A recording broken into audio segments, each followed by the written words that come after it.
O arquiteto, né, quando faz a sua própria casa, em geral, ele tem outras questões, né?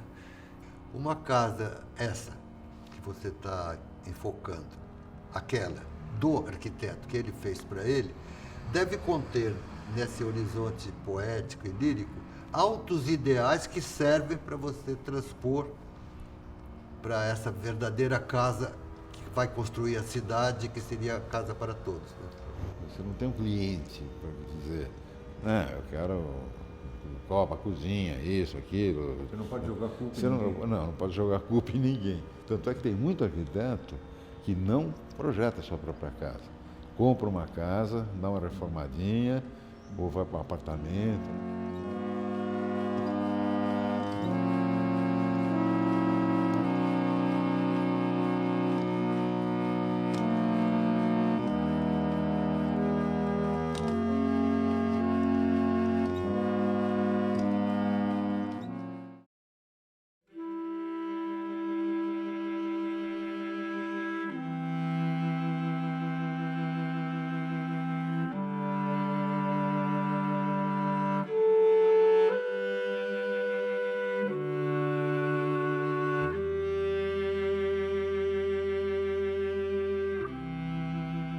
Projetada essa casa?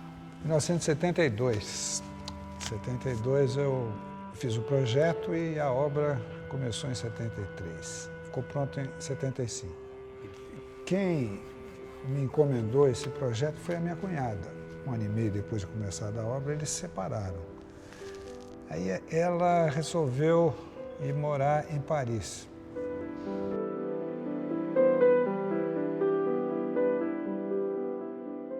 A obra continuou, né? Quando ficou pronta, a Marlene e eu viemos morar aqui. Quer dizer, foi uma circunstância muito favorável essa, porque eu era muito jovem ainda, tinha 28 anos quando eu comecei o projeto, só. Né? Tive um bom cliente com um terreno muito bonito para fazer um bom projeto, né? Com muita liberdade. E fiz uma casa, quer dizer, com uma liberdade, uma tranquilidade que dificilmente eu teria, né, se fosse fazer para mim mesmo.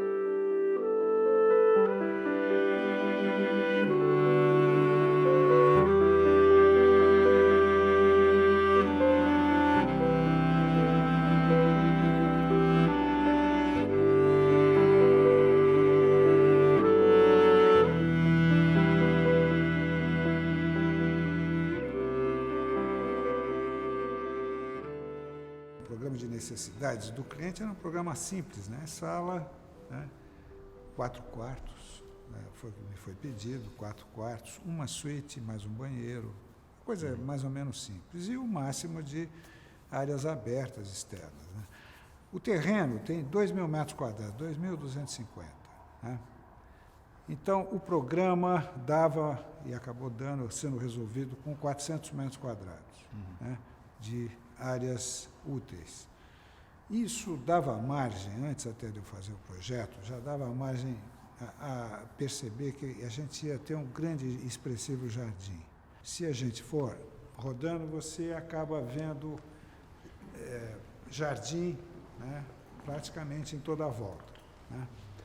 É uma coisa que orientou o desenho. A decisão, até por essa casca de cobertura, apoiada só nas 4 extremidades, né? Tem uma extremidade ali com apoio, outra ali, outra lá e outra lá. Com isso, com essa casca, com uma casca é uma coisa que pela curva, você faz uma coisa muito leve, muito aberta, um vão livre, tem um vão livre de 25 por 17.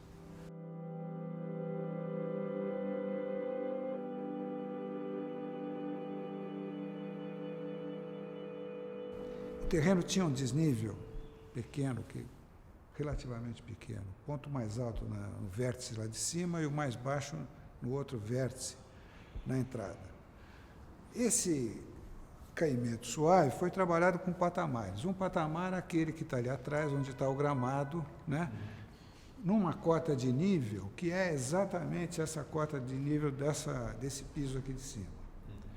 Um piso intermediário aqui, onde tem sala, continuando com terraço e piscina, e um nível abaixo, onde você tem jantar e serviço e garagem.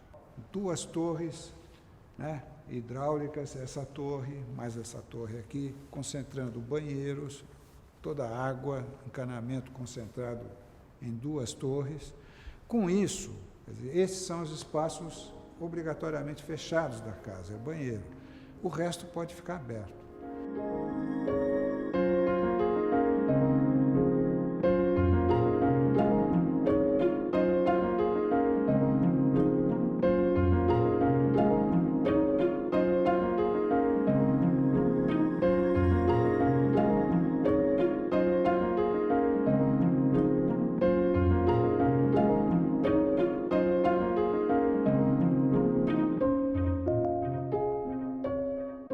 Você pode percorrer esse espaço todo nessa direção, você não tem que voltar, né, no sentido oposto, necessariamente. Você pode continuar por um percurso alternativo, aí passando pelo pomar, vai pelo gramado e vai descer aqui.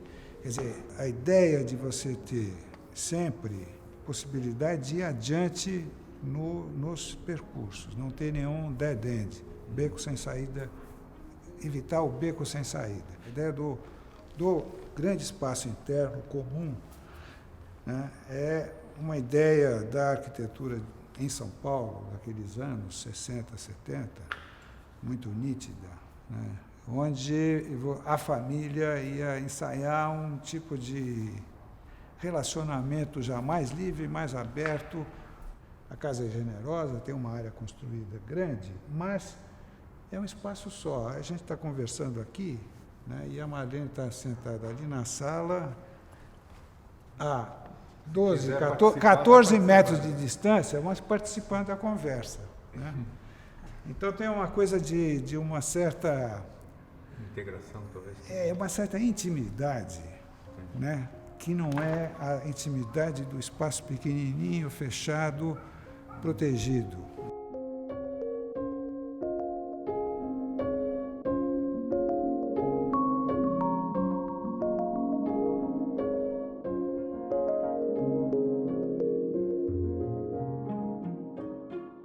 Eu vinha de ambientes bem tradicionais, bem separados entre o privado e o público, aquela coisa do social, a gente falava, né? Área social, área íntima.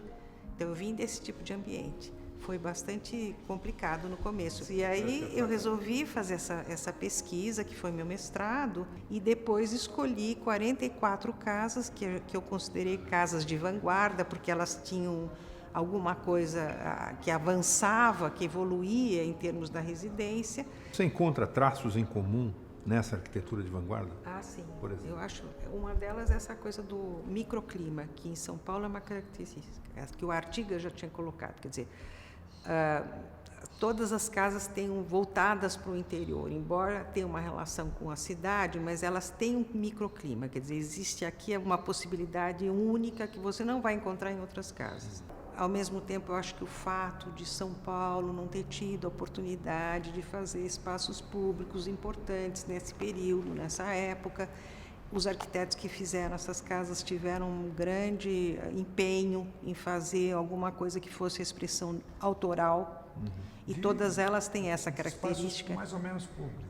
Onde não dava para fazer espaço público, fazer a casa ser um modelo de vida. Então, todas elas têm muito essa característica de ser um modelo de como viver em São Paulo. Uma fala muito comum em memoriais descritivos de casas, né, dos anos 60, 70, que começavam assim, o memorial: esta casa é uma praça.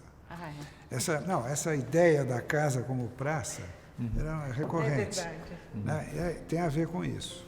Né?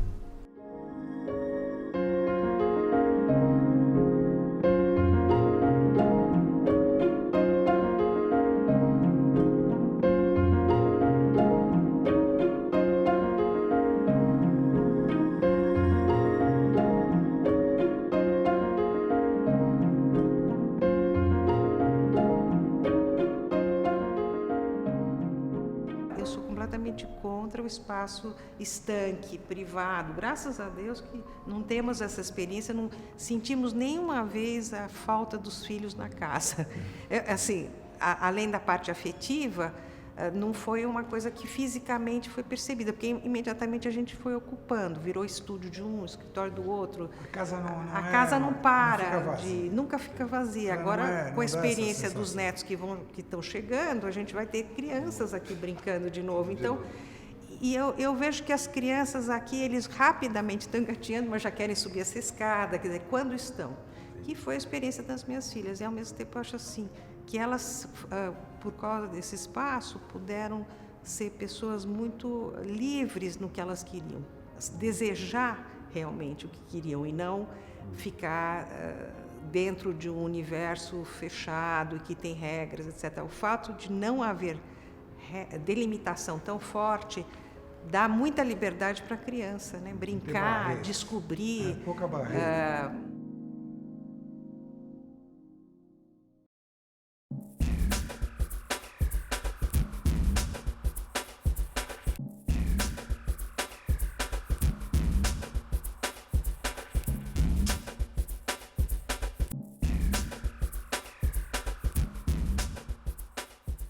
Bola é uma casa feita em cima de uma casa que eu já tinha aí embaixo, que eu já tinha aqui no chão. E foi uma maquete que era para destruir de coisa, era uma coisa que era para ser de lona e tábuas, uma construção bem provisória. E durante o fazer ela foi virando sólida, porque nós fomos fazendo em argamassa armada, que é um cimento fino. O programa é um programa de classe média alta, quer dizer, cada quarto com seu banheiro, tem lavabo social, etc.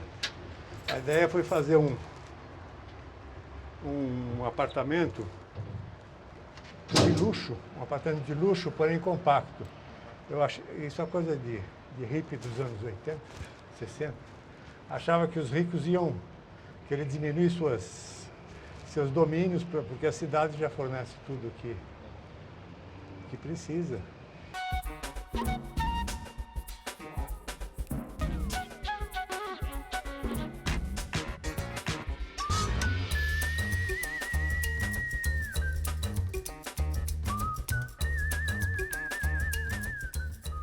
Gosto muito daqui, embora ela seja horrível por fora, esteticamente, né?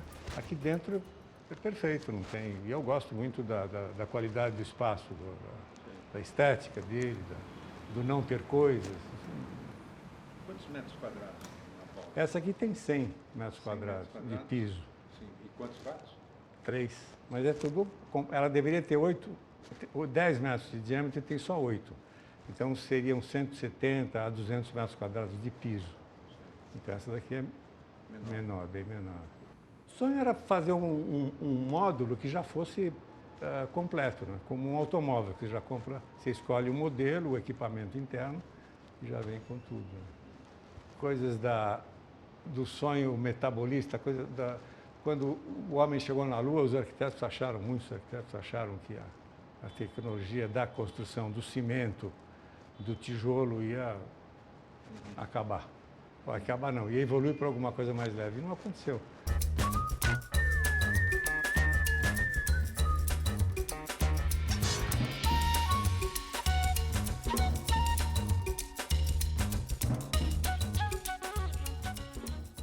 A espessura desse material que é cimento, que se chama argamassa armada. Isso aqui é a tampa da caixa d'água. Então a espessura dessa casca externa é essa. Quer dizer, um pouquinho mais que isso, porque a espessura do ferro. Isso aqui é uma janela do quarto, uma escotilha que tem a cama aqui embaixo. Aí. A entrada não é por aqui, tem porta. Então, é tudo feito, assim, a ideia de ter tudo já integrado, tá vendo? Luminárias, tudo já integrado na construção.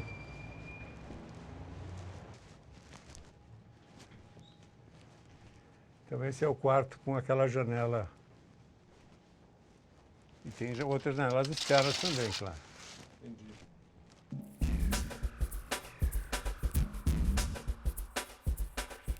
Então, o fogão também foi feito tudo com peças compradas, foi tudo montado aqui, né?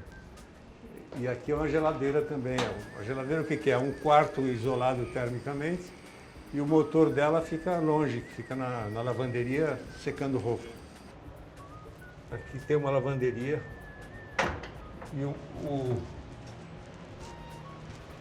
motor da geladeira fica aqui no alto secando roupa. Aqui, ó.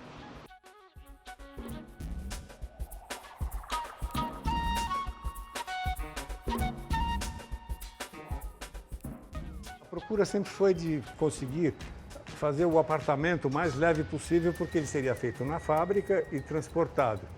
Então, o pensamento sempre foi de mínimo também em termos de peso. E nenhum volume é mais leve do que a esfera. E depois a ideia de que várias bolas colocadas formando um prédio de apartamento, existe sempre o vazio entre uma e outra, que garante a individualidade, a privacidade, a casa não, o apartamento não geminado, que é um produto que não existe até hoje, porém. A ideia de um Copan muito mais comprido até que o Copan e mais alto, só que todo vazado e deixando o solo da cidade livre e esses edifícios não dependendo só do lote pequeno, do lote urbano, mas sim passando por cima misturando público e privado, isto é, construir áreas públicas em cima do privado e áreas privadas em cima do público.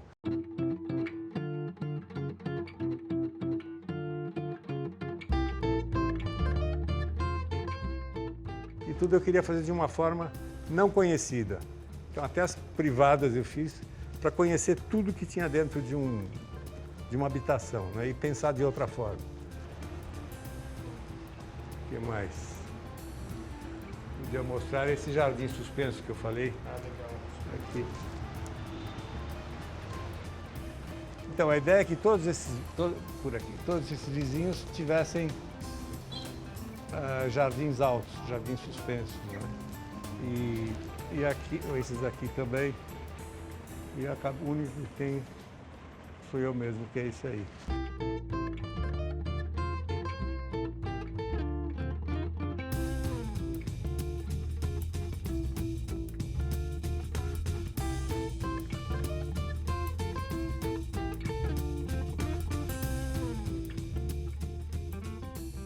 O projeto é de que? 72. E eu fiquei tão entusiasmado que eu fechei meu escritório, que era um escritório de bastante sucesso. E eu fazia arquitetura muito mais parecida com o que se faz hoje, que é a coisa da fantasia, do Frank Gehry, do Zaha Hadid, essas arquiteturas escultóricas. E eu, quando fiz 30 anos lá na antiguidade, eu pensei, mas isso é um contrassenso, o mundo está indo para a economia, está indo para o menos, como é que a gente vai fazer essa... E comecei a criticar o meu próprio trabalho e fechei o escritório para procurar uma coisa mais racionalista. Bom, então a ideia é que o prédio de apartamento você tenha sempre o vazado que faz a individualidade do apartamento. E a ideia é que você tenha isso feito na fábrica, montado aqui no chão e levantado e plugado numa estrutura. E se amanhã sai um modelo novo, você tira, desmonta e leva embora. Ainda tenho certas veleidades de que isso venha a ser uma coisa, mas eu não acho lá muito importante. Eu acho que muito mais importante é o conceito do urbanismo, de você poder misturar público e privado, não ter essa coisa do lote urbano fixando o tamanho do edifício, que as coisas pudessem ser muito mais fluidas. Eu acho que eu me considero hoje um artista cuja arte é a arquitetura.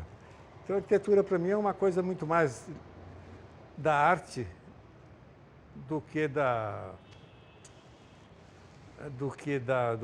das necessidades humanas, né? Porque se a gente vai pensar, claro que a gente na favela tem arquitetura, mas é uma coisa que é mais afeita talvez à engenharia, à capacidade de fazer com menos dinheiro.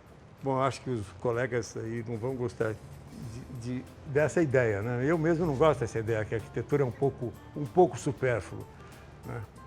E hoje em dia, ela está num momento que se dedicou ao supérfluo, né? E esse supérfluo mudou cidades, como Bilbao, se é que a arte é supérflua. E talvez a arte seja supérflua quando a gente fala em fome, mas, enfim.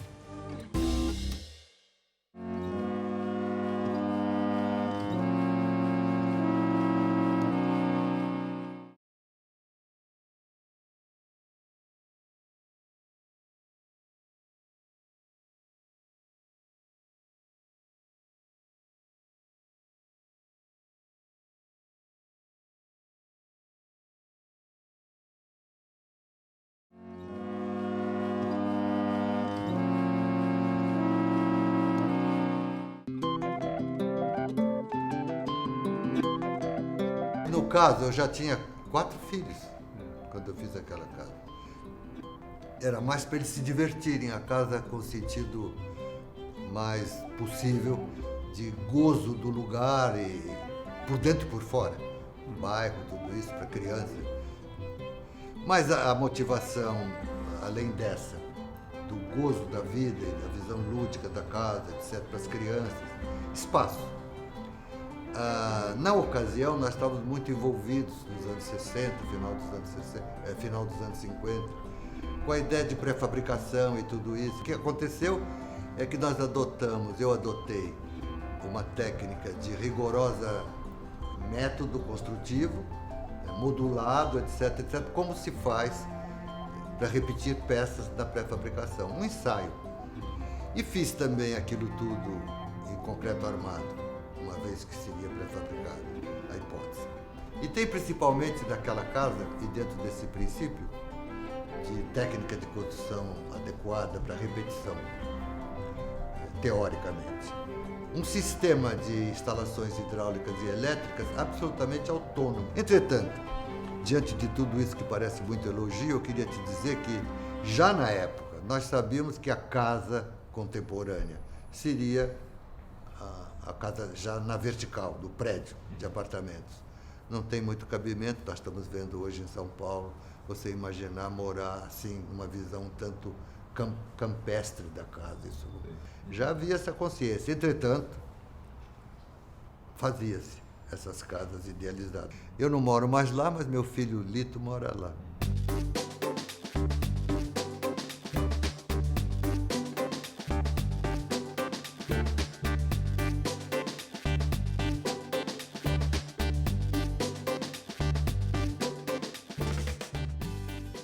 Então, né, o que acontece aqui? A casa acho que é dividida em 3 nichos, né? Você tem aquela varanda de entrada, os serviços e quartos no centro e essa grande sala aqui que você tem dividida em 3 partes. Uma sala de jantar, uma sala de visita e um escritório. E todos os ambientes íntimos, vamos dizer que é a parte central, onde tem os quartos, os banheiros, elas se comunicam com a sala e com aquela grande varanda que é uma área de circulação.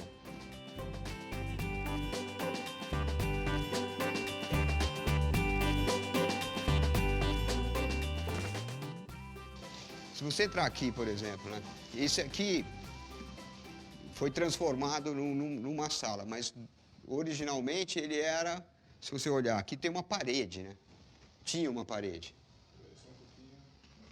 Você vê aqui, você pode notar que foi tirada uma parede, que ela fechava o ambiente aqui, uma parede igual a essas. E você vinha para essa área comum a esses 3 quartos aqui, é o terceiro quarto. Essa área comum aqui a esses 3 quartos. Esse banheiro é o banheiro para todos os quartos? Para 3 quartos, para 3 dormitórios aqui. Você tem um lavabo, um chuveiro, uma pia e um chuveirão.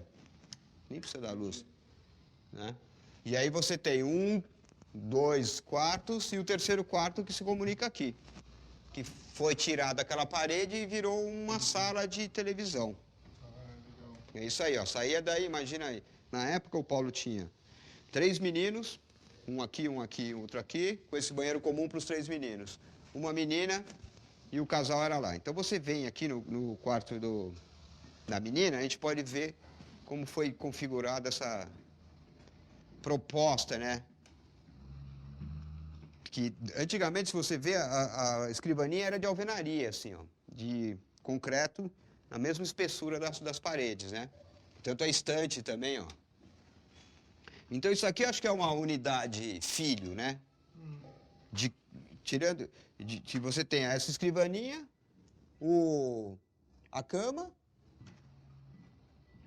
e os quartos, os outros 3 dos meninos, eles acabam aqui, basicamente. É esse tamanho. Esse, por ser um único quarto da menina, ele é uma suítezinha.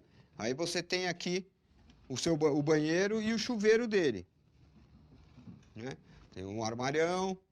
E as coisas concebidas no papel funcionaram na vida real? Bem, eu te falei que a motivação principal era a alegria das crianças e da vida doméstica. Uma casa lúdica. Quando é lúdico, tudo funciona. Portanto, não é que é funcional, é que você desfruta, não é? E aí passa a ser funcional tanto quanto uma bola, uma coisa mais incômoda do que uma bola que não fica parada, por isso mesmo joga-se futebol, né? O que é difícil passa a ser o motivo do jogo, da graça. Mas o que eu quero te contar sobre o funcional é o seguinte. Nasceu já nessa casa um 5º filho meu, a Joana. Bom, a Joana fez o seguinte, pegou um tapete, cobriu assim a privadinha com o tapete, levou, porque tinha uma tomada lá dentro, uma mesinha com um abajur, ligou lá dentro, levou a estante do Tesouro da Juventude e ficou morando 6 meses lá, favelou num banheirinho, interditou, todo mundo deixou. Ia de noite, dormia lá com um travesseirinho em cima daquele tapete, você acredita? E passava o dia na casinha dela, lendo o livro, que ela não sabia ler, mas ficava folheando o livro. Então, ela inventou, A casa dela. favelou-se, ou fez encurtiçou o palácio que o pai tinha feito. Uma brincadeira maravilhosa, para você ver esse contraponto, o funcional e o que é, não é? A função... Nós não dependemos da função, a função é que depende de nós, não é? Onde a Joana fazia as brincadeiras dela, é tão engraçado que eu acho que é mais ou menos o que a Sofia hoje, minha filha, faz. Ela fez daqui o cantinho dela mesmo, a casinha dela aqui, acho que a intimidade dela e tal, a brincadeira dela tá aqui. Ela acaba botando os cacarecos dela, os pôsteres. Você faria uma casa para você hoje em dia? De jeito nenhum. Por quê? Eu acho uma tolice. O que eu não acho tolice e tem cabimento, você imaginar que possa ser tolice, é viver e morar. Então você põe lá dentro a sua tralha, mas você pode morar em qualquer lugar. Eu acho como privilégio da ideia de cidade contemporânea, que no fundo é a motivação fundamental da arquitetura, construir a cidade contemporânea, tornar o planeta habitável, porque por si a natureza não é. Você teria que imaginar que tem casa em qualquer lugar. A sua mobilidade é a principal virtude da vida urbana. Você vai para qualquer lugar e encontra lá uma casa, aluga, faz o que quiser. Aí entram questões assim, quem disse que existe casa popular? É uma coisa estúpida você imaginar a casa popular. Se vai ter telefone, luz elétrica, esgoto, água potável, ela é contemporânea. Você não pode fazer quilowatts popular, que dá choque de vez em quando. Não existe isso. Se você realizar uma casa urbana hoje, ela é uma casa. Portanto, nada mais revolucionário na essência da palavra, da transformação ideal para contemplar os altos desígnios do homem, etc. No caso, a cidade para todos. É justamente você abolir esse tipo de engodo que torna, de fato, a casa uma prebenda. Né? Essa ideia de minha casa, minha vida, por exemplo, é uma condenação do cara alimentar um sonho estúpido, não é esse o sonho. Ninguém gosta de dormir na rua, mas não vai empenhar a vida para possuir uma pobre casa de 40 metros quadrados do 30º andar. Isso é uma estupidez.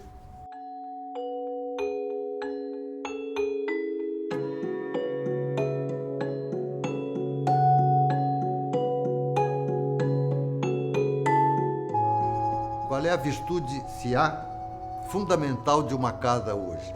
Você podia dizer que é o endereço. Né? Se eu te disser que moro numa casa assim, que tem um telhado assim, uma janela não sei o quê, você pode ficar olhando e dizendo grande coisa. Mas se eu te disser eu moro em Ipanema, você fala, aham, não é? Que maravilha. Assim também, se eu moro na Praça da República, estou feito. E isso é justamente porque não se leva em conta nesse... Não se leva em conta nesses planos de fazer só tantas mil casas, não se fala na qualidade da casa. Portanto, nós estamos enfiados numa questão essa, a sua casa, o ideal de casa, a casa contemporânea, a cidade para todos. Uma questão que mostra que a arquitetura é, antes de mais nada, uma questão política.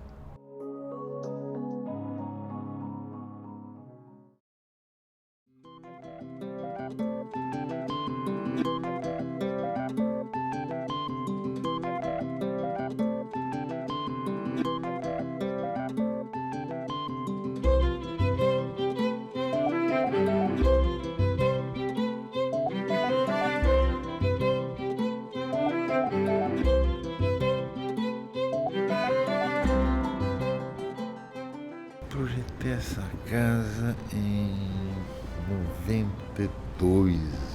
94 eu estava aqui. 94 eu mudei para cá. Mudou para cá. É. Eu tenho 4 quartos lá embaixo, 4 suítes, tem 2 quartos empregados. É uma casa bastante, um programa bastante comum, né?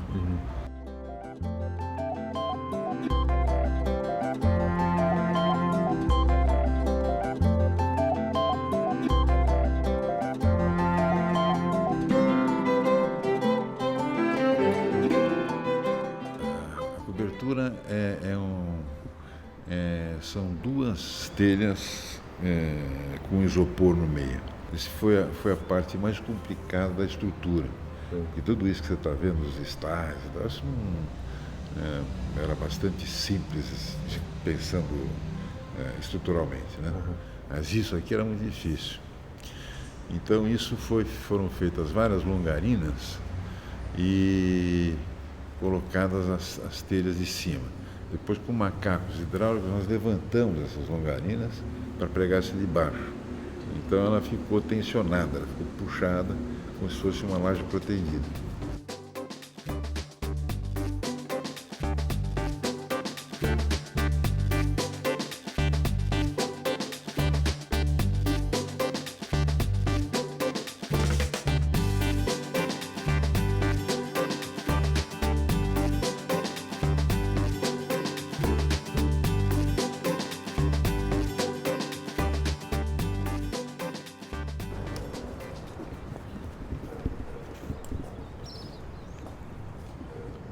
Bom, esse jardim, assim, cobre os quartos. Né? Uma parte dos quartos está aqui embaixo. Né? E aqui tem uma vista bacana, né? Apesar dessa... Eu escolhi esse terreno, tá certo que está numa rua movimentada pra caramba, mas essa vista aqui eu achava muito gostosa. A forma dessa cobertura, né? Virada para a avenida, ela, de certa forma, ameniza o ruído, porque rebate o som, né, para cima. Então, lá dentro é silencioso.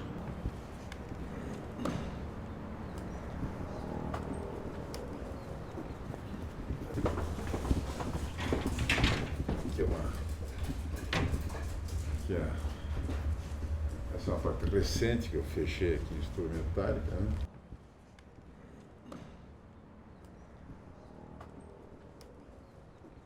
Os quartos são bem silenciosos também, porque estão abaixo da avenida. Né? Então, o som também não atrapalha muito aqui.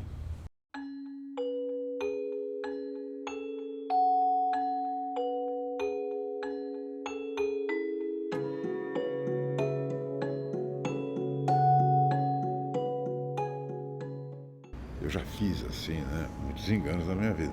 Casas com quartos muito pequenos, salas muito grandes, né? Eu acho que tudo tem que ter uma proporcionalidade, né? E o programa básico, né, para qualquer casa é muito simples e único. Né? Suas necessidades são dormir, habitar, comer, né, lavar sua roupa, né, não sai disso, né? Agora, o organograma de uma casa, vamos dizer, uma forma clássica, essa não é clássica, né? É o seguinte, é um triângulo. Você tem que passar da habitação para o serviço sem passar pela parte social, né? E dos quartos também para a parte social, da parte social para o serviço. Isso eu aprendi na faculdade, tem que ser assim. Né? Mas meu pai não fazia, porque eu sou filho de arquiteto, né? Sim. Meu pai não fazia desse jeito. Meu pai tocava a sala no meio, quarto para um lado, cozinha para o outro, e a empregada passava ali e tal, né? Os urbanistas de plantão, eles querem eliminar os muros dos condomínios, mas cada vez mais você tem mais violência. Então, eu acho dificílimo uma coisa dessa, né? Dá certo, as pessoas ficam segregadas dentro daqueles condomínios e tal, mas você está dentro de uma cidadela, na verdade, né? Então, São Paulo acho que tem essa característica, assim, de uma cidade mais fechada mesmo, né? Acho que a casa é isso, é um ambiente também que você se sente seguro, de qualquer forma. Mesmo uma casa mais aberta do Rio de Janeiro, né? Você se sente seguro, é o teu ninho, você trabalha, volta, fica em casa. Hoje muita gente trabalha em casa, mas de certa forma é uma cidadelazinha que você tem, né, para proteger tua família, para você habitar, enfim.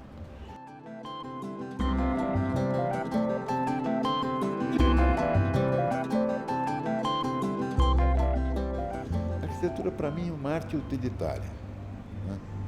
Ela é uma mistura da engenharia com artes plásticas, né? E tem essa parte tecnológica, científica, que você não pode fugir, né? Estrutura, enfim, materiais de construção, né? Como construir, né? Mas, por outro lado, também ela tem, né, vamos dizer, essa parte de engenharia, você tem a parte artística, né?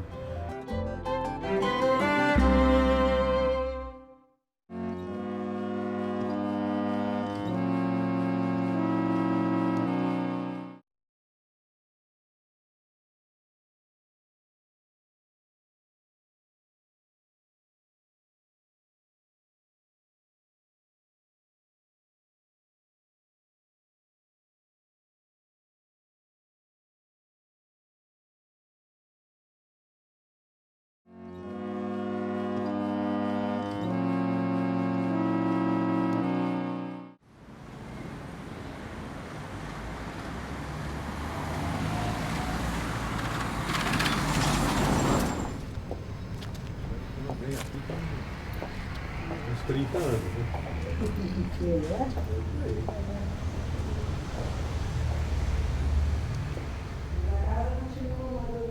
Igual.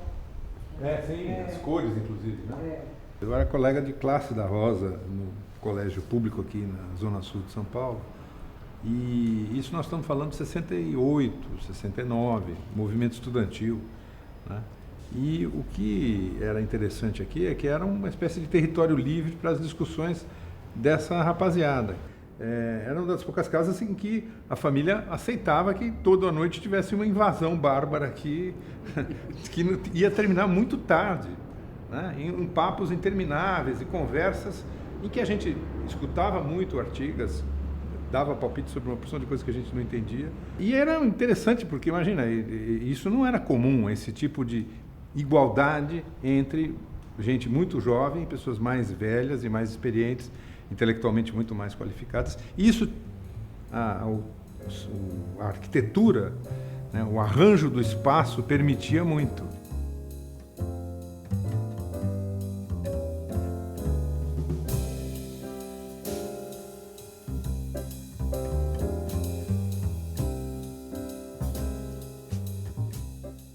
Quando que foi construída, cara? Essa casa era de 49.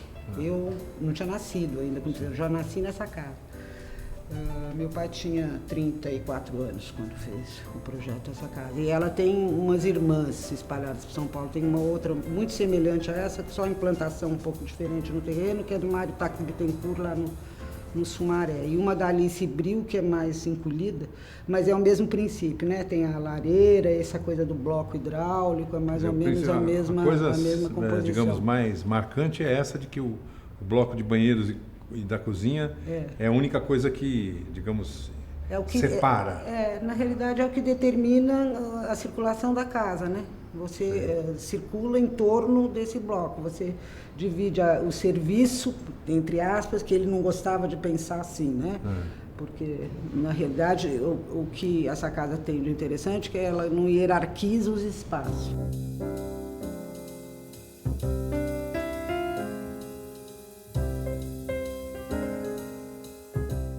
O que acontece com a casa tradicional paulista, vamos dizer? Ela tem uma herança que é oligárquica, escravagista, né? Separado, então você joga o serviço para o fundo, tem a ideia de fundo de quintal. Meu pai até brincava, que fazia uma garagem no fundo como se o carro fosse um cavalo que fosse sair andando sozinho, né? Quer dizer, aí ele bota a garagem na frente. E isso é um processo que vem, uma pesquisa que vem, desde a casinha já tem isso, de você incorporar tudo que a casa necessita dentro de uma cobertura só, dentro de um bloco só, né? Então não existe essa hierarquia do que é escondido no fundo do quintal, trancado, o serviço, a sujeira, a cozinha, etc, tal, o banheiro e a área social que você tranca a porta e cobre o sofá de plástico, só abre quando tem visita, né?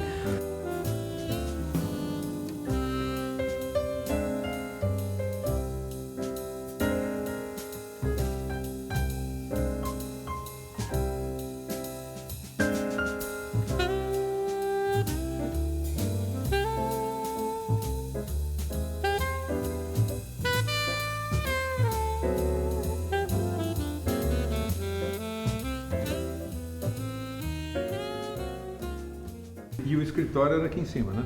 O escritório é aqui em cima, dentro de casa. Dentro de casa. E isso também faz parte dessa ideia da casa como um escritório de vidro, como a biblioteca da FAO. Você vê que essa linguagem do particular dele é muito, vamos dizer, fixa na obra. Ela reaparece sempre na obra dele, né? Transparente, porque se ele está lá em cima trabalhando, hoje tem uma cortina, mas lá em cima trabalhando, você podia ver a casa, quer dizer, não isola ninguém da convivência. Uma ideia é um pouco essa.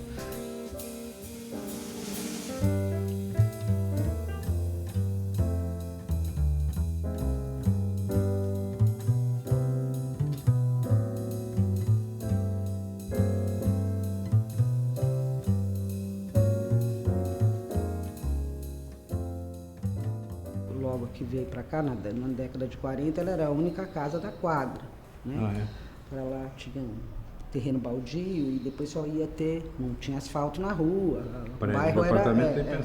As pessoas passavam, perguntavam se aqui era fábrica, se aqui era igreja, se aqui era... Quer dizer, não identificavam como casa. A lógica da casa, o conceito da casa. A tradição carioca é uma tradição que vai pela Belas Artes, né? Pela mão do Lúcio Costa, a escola de arquitetura sai da reforma do ensino da Escola de Belas Artes nos anos 30, que não vinga, mas depois, enfim, de qualquer forma, forma uma geração ali dentro, ou um grupo grande de arquitetos ali dentro. São Paulo, a Escola de Arquitetura sai da Politécnica. Exatamente. E aí tem uma tradição do pensamento técnico, né? Então, resulta, de fato, num olhar sobre a arquitetura, que talvez não seja a única determinante, você tem outra natureza do Rio de Janeiro que te possibilita coisa, enfim, mas São Paulo acaba tendo uma característica diferente da arquitetura carioca, que é considerada, na realidade, a arquitetura brasileira, né? O Lúcio Costa tem uma frase que ele diz assim, a arquitetura brasileira é Oscar Niemeyer. E eu acho que ele tem razão, né? Quando você pensa em arquitetura brasileira, você pensa em Oscar Niemeyer.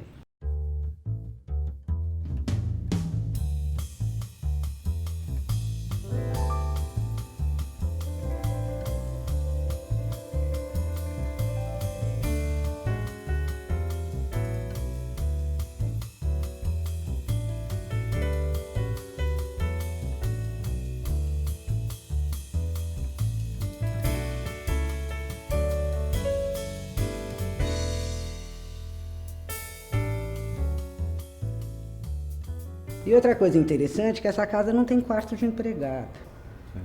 O que na época... O que na época não, o que até hoje é quase um absurdo, né? Hoje eu acho que... Porque também é uma outra coisa que é estranhíssima, porque em lugar nenhum do mundo, um apartamento, por exemplo, tem quarto de classe média, tem quarto de empregado. Em lugar nenhum do mundo, a não ser no Brasil, um edifício de apartamento tem entrada de serviço, elevador de serviço. Então, essa ideia também é uma ideia que é trazida de uma separação profunda do que é da escravatura, da casa grande senzala. E essa casa não tem quarto de empregado, ela tem 3 quartos, né? E lógico que isso daí funcionalmente foi esquisito, porque para isso a sociedade precisava estar preparada para não existir empregada, e a sociedade não estava preparada para isso. Então nós tivemos empregada, inclusive que dormiu, né? Dormiu primeiro nesse quarto interno aqui, que é porque eu e o Júlio éramos pequenos, dormíamos no quarto. Depois passou a não ter mais, porque depois crescemos, etc. Minha mãe também, a casa também tinha um certo problema de umas frequências, digamos assim, meio clandestinas, que as empregadas não podiam ver. É bom explicar o que é isso. A casa, meu pai era um comunista e a casa foi frequentada há muito tempo por gente que era clandestino, membro do Partido Comunista, faziam reuniões aqui, etc. E o risco de uma empregada que dorme, que fica e que escuta e que vê era muito grande do ponto de vista da segurança dessas pessoas, né? No período de 64 até 69 a casa ficou meio complicada porque foi altamente vigiada, tinha carro de polícia na porta o tempo todo, então tinha uma certa dificuldade. Ele mesmo ficou fora um tempo, então tinha uma certa dificuldade de vida, né? Da utilização. Mas depois de 69 isso aqui virou em parte porque ele gostava muito de receber os jovens que eram... Em parte porque ele era um professor, né? Exatamente. Fora da universidade, ele tinha que arrumar gente que ouvisse ele falar, né? Ele tinha uma coisa que ele começou a ser professor universitário aos 23 anos de idade, quer dizer, fazia parte da vida dele, da existência dele, essa coisa do ensino, né? E a Virgínia também gostava, né? Minha mãe era uma farrista, né? Ela gostava da farra. Mas era uma consultora sentimental. O que eu lembro muito disso era isso. O Artigas era uma pessoa que contava altas histórias e conversas sobre os temas mais variados. Não se falava de arquitetura só e nem só de política também. Se falava de tudo, né? Sim. Com ele. E com a Virgínia era uma coisa mais dos adolescentes. Mais íntima, ela era uma mãezona, né? Fazia bife quando achava que o menino estava meio maltratado, né? Pela vida, etc.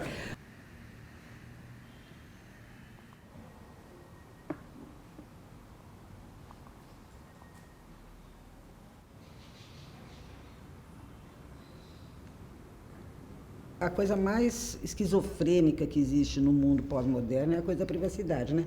Porque o cara não compartilha o banheiro da própria casa com a família, com as suítes, cada um tem uma suíte, etc. Tal, e, de repente, vai no Facebook e mostra o que ele comeu no café da manhã e, sei lá, a bunda na praia, a fotografia do passaporte, que foi para Miami, etc.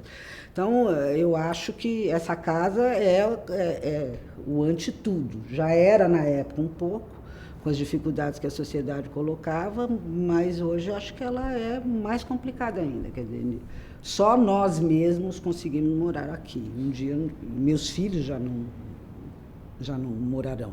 Na realidade, o que você tem hoje é que essa ideia de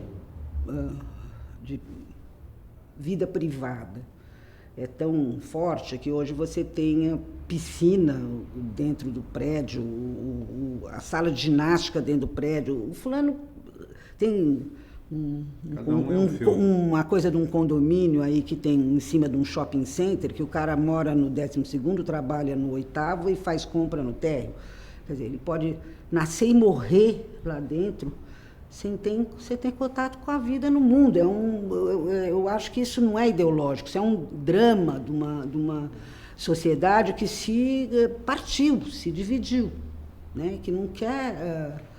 e que hoje paga essa conta. Quer dizer, não é à toa que o menino dá o tiro na testa do outro por causa de um celular, etc., com toda essa tragédia que é a cidade. Não há como se defender disso. Se você começa com a discriminação dentro da sua própria casa, você não compartilha o banheiro com o teu filho, o que você vai compartilhar na vida social? Né? Eu acho que é um drama que é colocado para a cidade que eu não sei como resolver. Se era ideológico, acho que era sim, mas essa também é. Né? A hora que você se fecha dentro de um condomínio para ter segurança, etc., você também está adotando uma ideologia altamente conservadora em relação ao que é a sociedade. Então, eu acho que a arquitetura dentro da cidade, não necessariamente uma questão de pensamento social, não tem jeito. Sempre eu me salvo para poder dizer poeticamente aquilo que quiser podia ser uma linguagem científica. Eu sou um artista ignorante. Eu me prevaleço da condição de ignorante. Me faz muito bem.